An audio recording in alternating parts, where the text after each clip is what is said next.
Men uchun hayot opamning toyidan keyin butunlay o'zgardi. Uning baxti, uning shodligi mening ham quvonchim edi. Har holda o'zimni shunga ishontirardim. Pochcham bizning oddiy oilamizga notanish bir olamni olib kelgandek edi. Uning o'zini tutishi, gapirish madaniyati, har bir harakatidagi ishonch meni o'ziga maftun qilgandi. Lekin bu maftunlikning bir kun kelib taqiqlangan ishtiyoqqa aylanishini xayolimga ham keltirmaganman. Opam baxtli edi.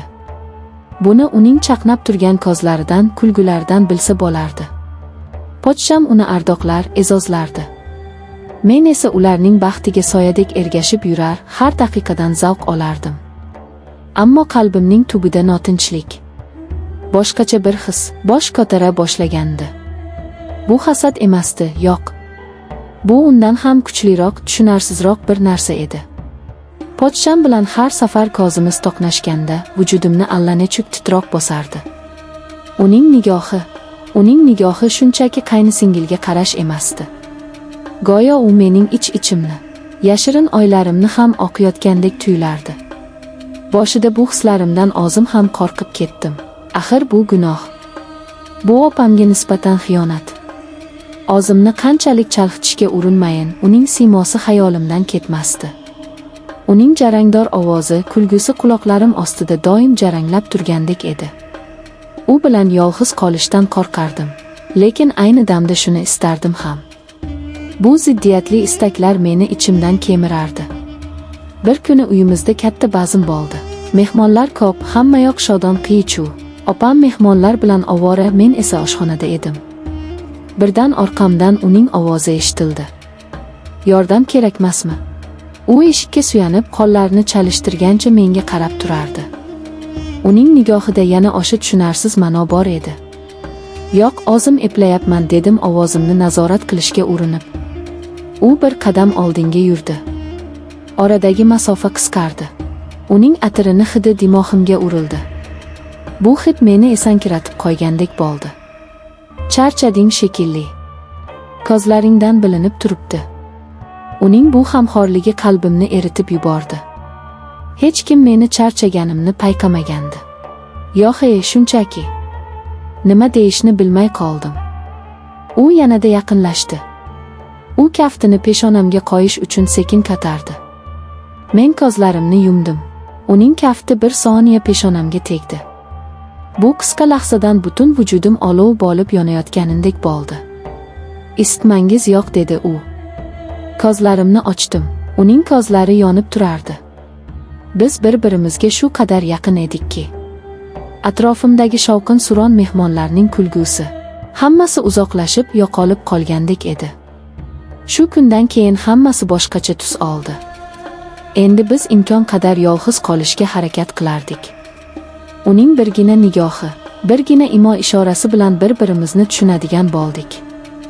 Biz gaplashmasdik, lekin ko'zlarimiz sozlashardi.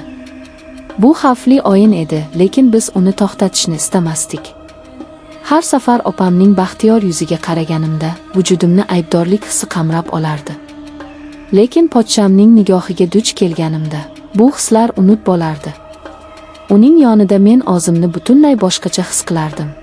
U menga e'tibor berishni boshlaganida men buni shunchaki qaynisingilga bo'lgan oddiy hurmat deb o'yladim.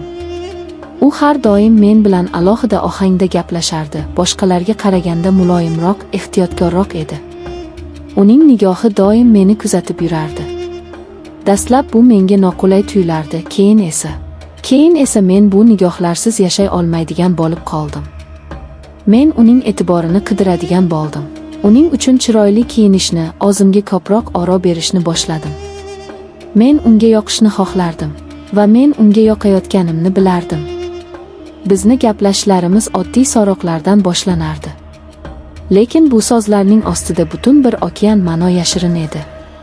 Bizning har suhbatimiz sirli bir marosimga aylanardi. U mendan opam haqida so'rardi. Lekin men uni aslida men haqimda bilishni xohlayotganini his qilardim. Men unga butun borlig'imni ochib bergim kelardi. Bir kuni kechqurun hammamiz hovlida o'tirgandik. Opam va onam o'zlaricha nimalarnidir muhokama qilishardi. Pochcham esa yonimda o'tirardi. U sekin qo'lini uzatib, stulda turgan mening qo'limning ustiga qo'lini qo'ydi. Men qo'rqib ketdim, lekin qo'limni tortib olmadim. Uning kafti yoqimli edi. U barmog'i bilan kaftimni sekin siladi. O'shanda men nafas olishni unutib qo'ydim. Atrofdagi hamma narsa o'z ma'nosini yo'qotdi. Faqat uning teginishi va qalbimni larzaga solayotgan hayajon bor edi. Bu o'sha kecha sodir bo'ldi. Mehmonlar tarqab hamma oshxonasiga kirib ketgandan keyin men oshxonaga suv ichish uchun chiqdim. U ham o'sha yerda edi, go'yo meni kutib turgandek. Uyqu kelmadimi deb so'radi u. Men ha degan ma'noda boshimni qimirlatdim. U menga yaqinlashdi. Uning ko'zlarida endi hech qanday parda yo'q edi. Faqat ochiq ishtiyoq, ehtiros bor edi. Men bunaqa davom etolmayman dedi u ehtirosga to'la ovozda. Seni har ko'rganimda aqldan ozay deyman. Bu so'zlar meni ham aqldan ozdirayotgandi. Men ham xuddi shunday hislarni boshdan kechirayotgandim. Men hech narsa demadim. So'zlar ortiqcha edi. U qo'llarini belimga qo'yib meni og'ziga tortdi. Men qarshilik ko'rsatmadim. Qarshilik ko'rsatkim yo'q edi. Uning yuzi mening yuzimga yaqinlashdi. Men ko'zlarimni yumdim va o'zimni uning ehtirosli bosasiga topshirdim. Bu bosa hayotimdagi hamma narsani ostin-ustun qilib yubordi. Uning quchog'ida men o'zimni ham gunohkor, ham dunyodagi eng baxtli ayoldek his qilardim. Bizning yashirin munosabatlarimiz shu kechadan boshlandi. Biz xuddi o'smirlardek yashirincha uchrashardik. Uning teginishi, shivirlagan so'zi meni yangidan yangi ehtiroslar olamiga olib kirardi. U bilan men o'zimni kashf qilayotgandek edim. U men hech qachon eshitmagan so'zlarni aytardi. Hech kim qilmagan iltifotlarni qilardi. Lekin bu baxtning ortida doimo qo'rquv, xavotir bor edi. Har safar opamning yuziga qaraganimda yuragim orqaga tortib ketardi. Men uning baxtini tortib olayotgan edim, lekin men o'zimni to'xtata olmasdim. Men uning e'tiboriga, uning mehriga muhtoj edim. Bizning munosabatlarimiz qanchalik sir tutilmasin, abadiy davom etishi mumkin emasligini ikkimiz ham bilardik. Bir kuni hammasi oshkor bo'lishi va o'shanda falokat yuz berishi muqarrar edi. Ammo biz bu haqda o'ylashni istamasdik. Biz shunchaki hozirgi lahzadan zavqlanib yashardik. Bir kuni opam meni chekkaga tortib, jiddiy gaplashib olishni aytdi. Yuragim shuv etib ketdi. Tamom bo'ldim, hammasini bildi degan oy miyamga yashindek urildi. Senda gapim bor dedi u ko'zlarimga tikilib. Eshitaman opa. Oxirgi paytlar o'zgarib qolding. Hayollaring parishon. Nima bo'lyapti o'zi? Yoki birortasini topdingmi? Uning bu so'zlaridan keyin ozgina yengil tortdim. Demak u hech narsani bilmas ekan. Yo'q opa, shunchaki o'zim nima deyishni bilmay gapimni chaynay boshladim. Men senga yomonlikni ravo ko'rmayman. Agar biror muammo bo'lsa menga ayt. Balki yordamim tegar. Men uning ko'zlariga qaray olmadim. Men uning ishonchini, uning mehrini poymol qilayotgan xoin edim. O'sha kuni men bir qarorga keldim. Bu munosabatlarni to'xtatishim kerak. Bu olovni o'chirishim kerak. Aks holda u hammani kuydirib kul qiladi. Kechqurun u bilan yashirincha uchrashdim. U har doimgidek xushchaqchaq edi, lekin mening qovoqimdan qor yog'ayotganini ko'rib darrov jiddiylashdi. Nima bo'ldi deb so'radi u xavotir bilan. Biz boshqa davom etolmaymiz dedim. Bu noto'g'ri. Uning yuzi o'zgarib ketdi. Nima deganing bu? Nima noto'g'ri? Bizning sevgimizmi? Bu sevgi emas. Bu gunoh, bu xiyonat. Men uni sevmayman, dedi u birdan. Men sen bilan tanishganimdan beri faqat seni o'ylayman. Seni sevaman.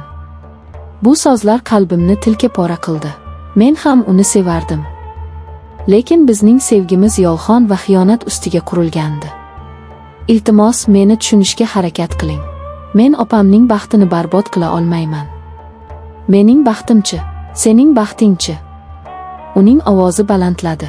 Biz bir-birimizsiz baxtli bo'la olamizmi? Uning savoliga javobim yo'q edi. Men faqat bir narsani bilardim. Bu yo'l bizni jarga olib boradi.